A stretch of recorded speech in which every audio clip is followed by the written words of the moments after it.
நிறுத்துங்கள், நிறுத்துங்கள், நிறுத்துங்கள், நிறுத்துங்கள், நிறுத்துங்கள். கிருஷ்ணனுக்கு ஏன் இந்த அதிகாரம் வழங்கப்பட்டது? அம்மகுடத்தை ஸ்பரிசிக்கும் உரிமையற்றவனாவான் வாசுதேவன். காந்தாரி, அந்த அதிகாரம் உடையவர் வாசுதேவரே. அஸ்தினாபுரத்தின் அரண்மனையில் நடக்கும் இந்த ராஜ்ய அபிஷேகத்திற்கு அவர் வருகை தந்திருப்பதை மாபெரும் பெருமை. அண்ணனுடைய வார்த்தைகள் உசிதமானது அண்ணியாரே.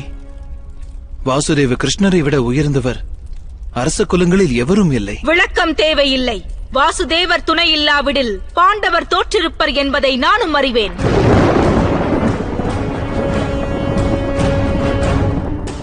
இந்த யுத்தமே நிகழ்ந்திருக்காது. வாசுதேவ கிருஷ்ணனுடைய சக்தியையும் அவன் லீலையையும் நான் நன்கறிவேன். ஒப்புக்கொள்கிறேன், அன்று சூதாட்ட மண்டபத்தில் திரௌபதியின் மானம் காத்தது வாசுதேவன் என ஒப்புக்கொள்கிறேன். ஆனால் திவ்யத்துவம் பொருந்திய சக்திகள் பெற்றிருந்தும் ஏன் இந்த யுத்தத்திற்கு அனுமதி வழங்கினார்? எத்தனையோ சூழ்ச்சிகளும் எண்ணற்ற கபட நாடகங்களும் எல்லையற்ற அநீதியும் ஏன் நடக்க அனுமதித்தார்? தேவகி நந்தன் கிருஷ்ணனே, நான் கூறும் வார்த்தைகளை கேட்பாயாக. ஒரு தாயுடைய ஹிருதயத்திலிருந்து வெளிப்படும் குமுறலின் ஒளியை கேள். பல பிள்ளைகளை ஈன்றவளுடைய ஹிருதய பூமி தனில் துக்கத்தின் கோர தாண்டவத்தை பார். யாம் அனைவரும் உன்னுடைய கைப்பாவைகளாக விளங்கினோம். அவ்வாறு விளங்கியும் ஏன் எமது வாழ்வில் கோர தாண்டவம் புரிந்தாய்? குருக்ஷேத்திரம் எனப்படும் பூமியில் உன்னால் மாபெரும் அதர்மம் இழைக்கப்பட்டிருக்கிறது என்பது உண்மை. அதை அகிலம் அறியும். அவ்வகையில் இன்று தண்டனையை பெற வேண்டியவன் நீயாவாய். நான் மாபெரும் தபஸ்வினி சுபாலரின் கன்னிகை. நான் மகா யோகினி திருதராஷ்டிரரின் பத்தினி. நான் பெரும் அபாக்கியவதி குருவின் ராஜமாதா. இன்று நான் உனக்கு சாபம் வழங்குகிறேன்.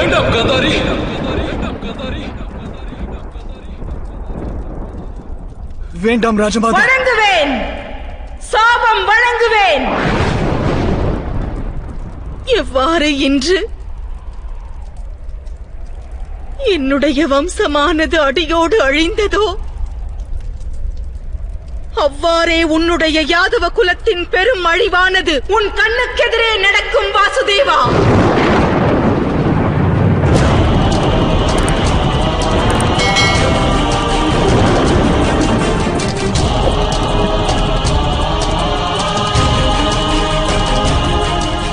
விலங்குகளுக்கு இணையாக யாதவ குலத்தின் வீரர்கள் ஒருவர் மற்றவரின் உதிரம் பருகுவர்.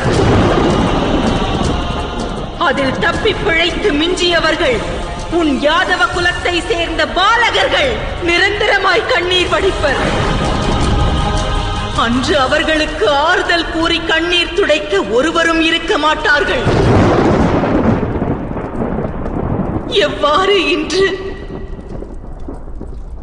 இந்நகரம் களை இழந்து இருளில் மூழ்கியுள்ளதோ இதை போலவே ஒரு நாள் உனது நகரமும் சமுத்திரத்தில் மூழ்கி அழிவை பெறும். உனது நகரில் ஜொலிக்கும் தங்க பவனங்கள் ஆழி அலையால் அவிழ்த்தப்பட்டு ஆழ்கடலை அடையும்.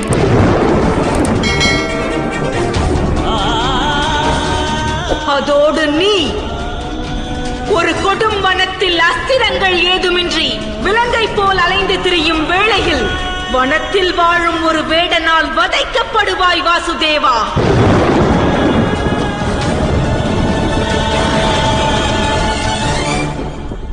வாழ்வில் புத்திரர்களை இழந்த ஒரு தாயின் ஹிருதயத்திலிருந்து வெளிப்படும் சாபம் இதுவரை பொய்த்தது கிடையாது.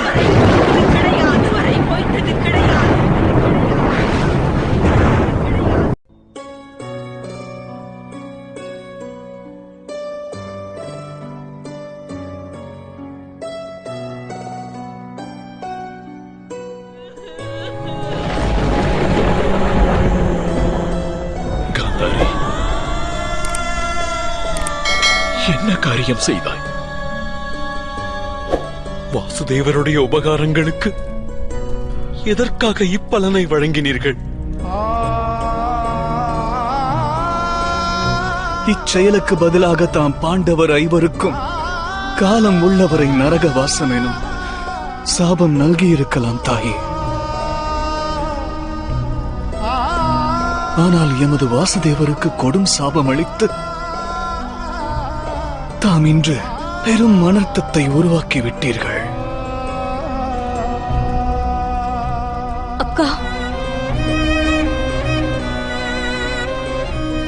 தாம் அளித்த சாபத்திற்கு விமோச்சனம் தாருங்கள்.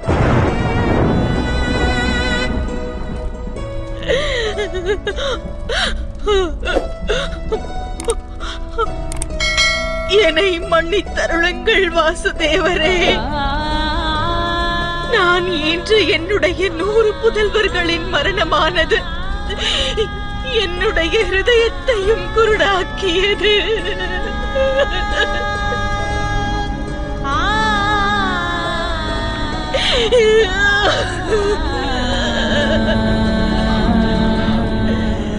இல்லை மாதா, தாம் எந்த தவறும் புரியவில்லை ராஜமாதா.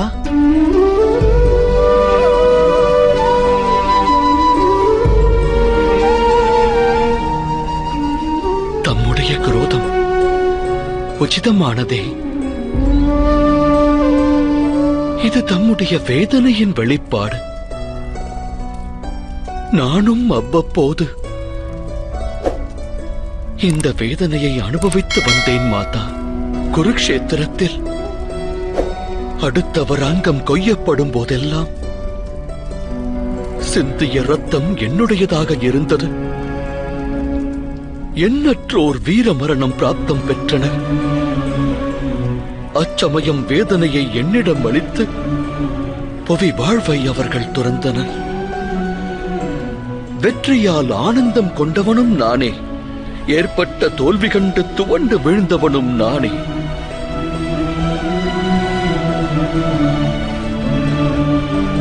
வேறறுக்கும் முதல் சத்துருவும் நானே. வேறுபாடு காணாத தமது மித்திரனும் நானே.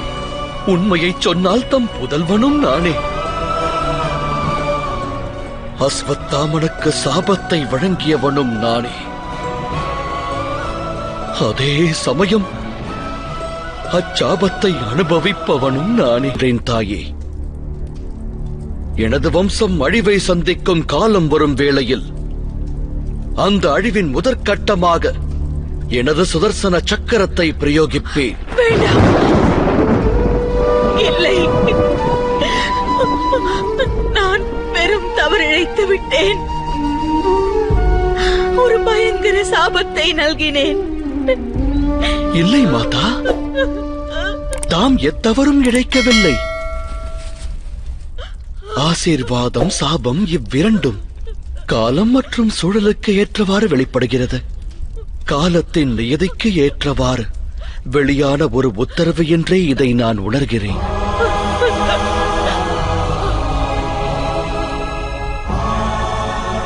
யாதவ குலம் அழிய வேண்டியதும் அவசியம்தானே.